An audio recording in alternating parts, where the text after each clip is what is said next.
तो मैं हूँ डॉक्टर आरिफ अंसार। मैं एक पशु चिकित्सक हूँ। आज हम वेट्रो लीगल केस ऑफ इंजरी जो आते हैं, मतलब किसी पशु के जब कोई चोट लग जाती है, इंजरी हो जाती है, तो वो पशुपालक जो है दूसरे किसी व्यक्ति के खिलाफ थाने में जब रिपोर्ट दर्ज करा देते हैं तो उस केस को हम कैसे हैंडल करते हैं, इसके बारे में आज हम आपको जानकारी देंगे।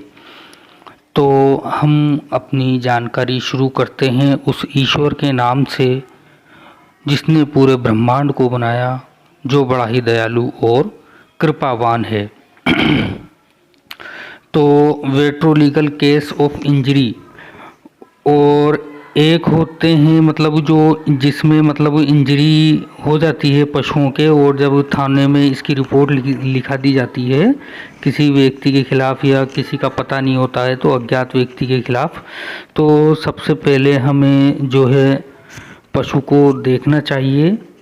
और पशु को देखने के साथ साथ हमें, क्योंकि उसके इंजरी हुई है, तो उसका ट्रीटमेंट भी करके आना चाहिए।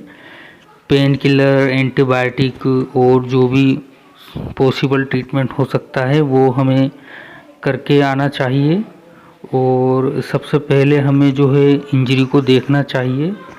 इंजरी के बारे में हमें ये वीडियो जो है, मैं खासकर जो जूनियर पशु चिकित्सक हैं या वो पशु चिकित्सक जिन्हें इंजरी रिपोर्ट बनाना नहीं आता है या जिन्होंने अभी तक इंजरी रिपोर्ट नहीं बनाई है, उनके लिए हमने ये वीडियो बनाया है।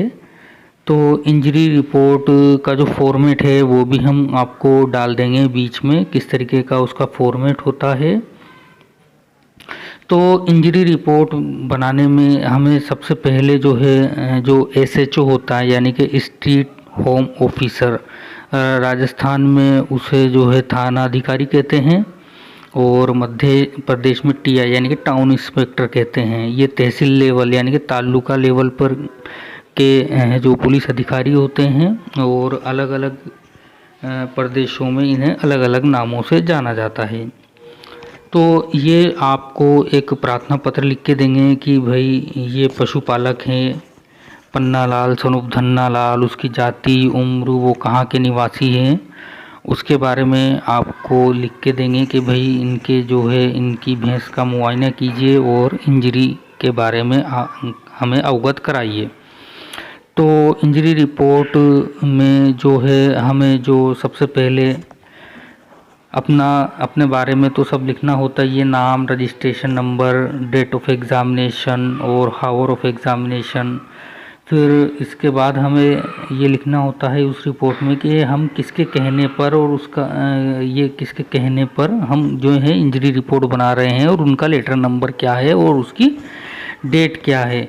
उसके बाद हमें हमारी इंजरी रिपोर्ट में ये लिखना होता है कि ये जो इंजरी रिपोर्ट हम जिस पशु की बना रहे हैं वो उसका मालिक कौन है, उसका रेसिडेंशियल पता क्या है, मतलब वो कहाँ का रहने वाला है, तहसील, ज़िला और राज्य।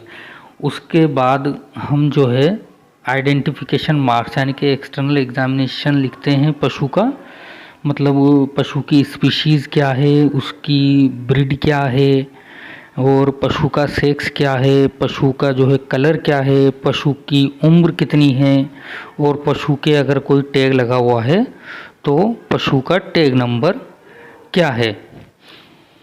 उसके बाद जो है हमें इंजरी बतानी होती है पशु की।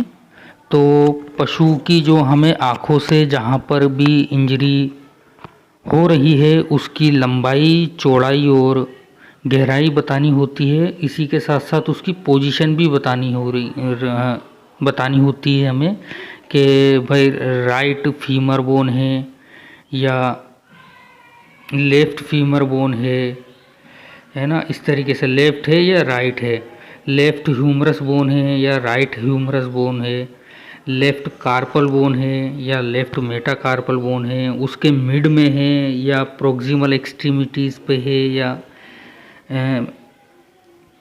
दूसरे एंड पर है, पोस्टीरियर एंड पर है, एक मतलब एक्सटीरियर है या इंटीरियर है। इस तरीके से हमें उसकी पूरी जानकारी हमें लिखनी होती है। उसके बाद जो है हमें नेचर ऑफ इंजरी लिखना होता है, मतलब इंजरी यानी कि जो चोट है वो सिंपल है या फिर सिंपल यानी कि क्यूरेबल है, और क्यूरियस यानी कि घातक है, ये हमें बताना होता है। अगर ज़्यादा इंजरी हो रही है जिससे पशु की जान भी जाने का खतरा है तो हम उसे क्यूरियस लिखते हैं।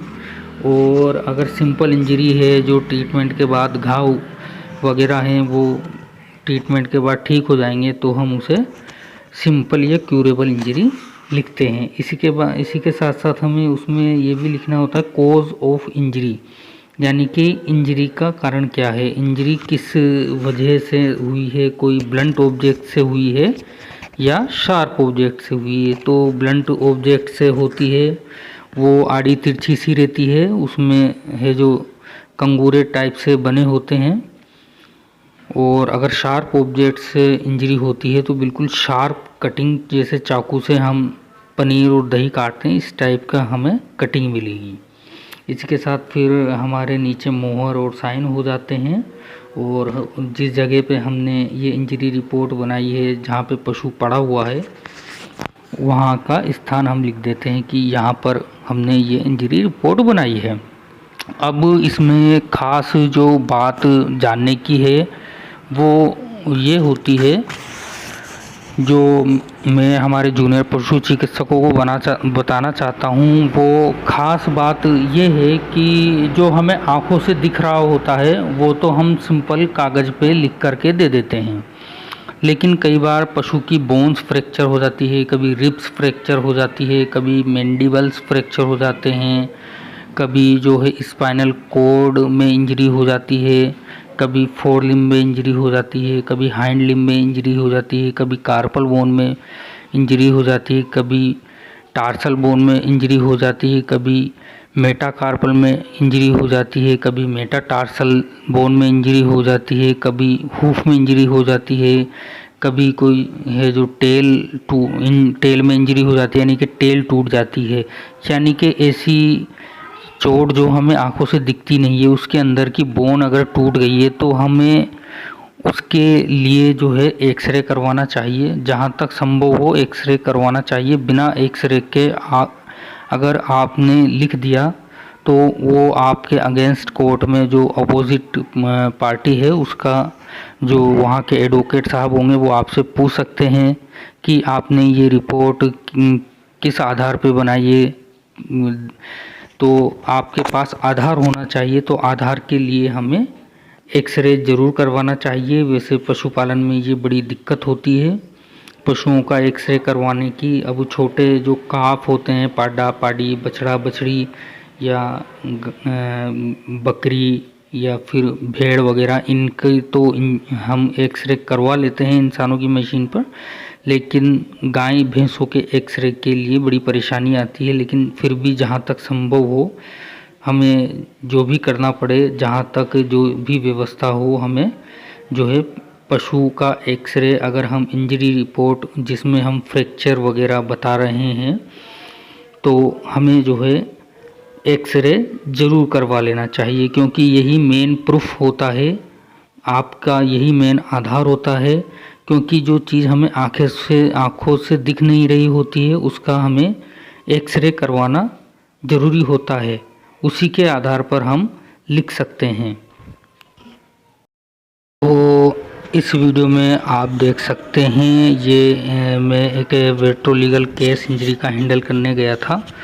तो किसी पशु के जो है रीढ़ की हड्डी पर लंबर रीजन में जो है कुल्हाड़ी होती है, उसका जो ऑपोजिट साइड होती है जो शार्प नहीं होती है, उसकी है जो जोर से जो है चोट मारी है पशु की रीढ़ की हड्डी पर, भैंस की रीढ़ की हड्डी पर। तो उसका ट्रीटमेंट कर रहे हैं। इसमें हम कैल्शियम वगैरह लगा रहे हैं ताकि पशु को जल्दी रिकवर हो जाए। साथ में एंटीबायोटिक और टोल्फेनेमिक एसिड और न्यूमोसाइड पैरासीटामोल लगा रहे हैं। ये देखिए आप, इसी के जो है ये हम ट्रीटमेंट कर रहे हैं पशु का, क्योंकि ये पशु अब खड़ा नहीं हो पा रहा है, इसके स्पाइनल कॉर्ड में इंजरी हो चुकी है। तो हमने इसके लिए जो है पशुपालक को इसमें सजेस्ट किया है कि आप जो है इसका एक्सरे करवाइए। अब पशुपालक जब एक्सरे करवा के ले आएंगे तब हम उसके आधार पर जो है इंजरी रिपोर्ट बना देंगे। और ये जो मुझे इंजरी रिपोर्ट और इस टाइप की बातें, वेट्रोलीगल केस को हैंडल करना, वेट्रोलीगल केस ऑफ पॉइजनिंग और पोस्टमार्टम रिपोर्ट वगैरह सब बनाना, और पॉइजनिंग में जो सैंपल लेते हैं उनकी पैकिंग करना, उनको डिस्पैच करना, उसकी जो है वो उसको किस तरीके से पैक किया जाता है, जो किस तरीके से सील लगा करके डिस्पैच किया जाता है, ये हमें माननीय डॉक्टर रामवीर सिंह जी तोमर साहब ने हमें सिखाया था। और जो है ईश्वर उनको स्वस्थ रखे ऐसी हम कामना करते हैं। वो हमारे गुरु रहे हैं।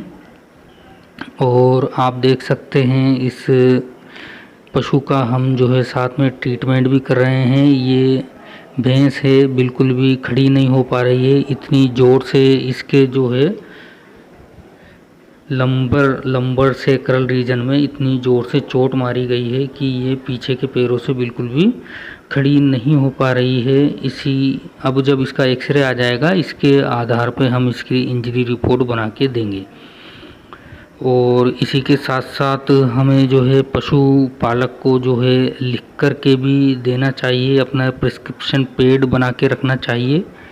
प्रिस्क्रिप्शन पैड आप देख सकते हैं वीडियो में, ये मेरा प्रिस्क्रिप्शन पैड है। इस पे हम जो पशु के बारे में पूरी डिटेल लिख करके, उसके क्या हो रहा है, कहाँ पर इंजरी है और क्या हमने उसको ट्रीटमेंट दिया है, उसके बारे में हमें पशुपालक को जो है लिख करके दे करके आना चाहिए।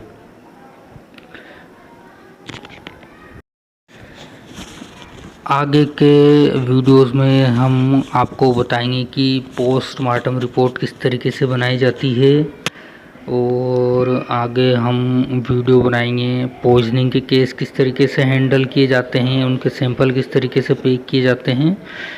इसी तरीके से हम आगे हमारे यूट्यूब चैनल पर पशुपालकों के लिए गोबर गैस प्लांट के बारे में बताने वाले हैं। तो आप जो है animal vet care YouTube channel पर ये सब जानकारियाँ देख सकते हैं। और जो है अधिकतर जो पशु चिकित्सक हैं वो प्रिस्क्रिप्शन पैड नहीं बनाते हैं। मैं उनसे सभी से जूनियर पशु चिकित्सकों से रिक्वेस्ट करता हूं, जो भी आप ट्रीटमेंट लिख कर करें उसको पशुपालक को लिख कर के ज़रूर दें, क्योंकि ये लिखने से ही आपको है जो आपका ट्रीटमेंट आइडेंटिफाई होता है कि आपने क्या ट्रीटमेंट किया है। इसी के साथ हम कई अच्छी जानकारियां हमारे जूनियर पशु चिकित्सकों के लिए लाते रहेंगे। और हम इसी के साथ साथ पशुपालकों के लिए भी अच्छी जानकारियां लाते रहेंगे। अगर आपको हमारी यूट्यूब की जानकारी अगर आपको पसंद आई है तो आप हमारे यूट्यूब चैनल को लाइक कर सकते हैं, सब्सक्राइब कर सकते हैं, शेयर कर सकते हैं। इसी के साथ साथ अगर आप कोई क्वेरीज़ है, कोई सवाल पूछना चाहते हैं तो आप कमेंट में लिख करके भेज सकते हैं। हम जहां तक संभव हो सकेगा उसका जवाब देने की कोशिश करेंगे। अब हम आपको दिखाने वाले हैं इंजरी रिपोर्ट का जो फॉर्मेट हमें बनाना चाहिए, वो इस तरीके का होता है। इसमें ये पूरी पशु के बारे में डिटेल और इंजरी के बारे में डिटेल हमें अलग अलग करके लिख देनी चाहिए।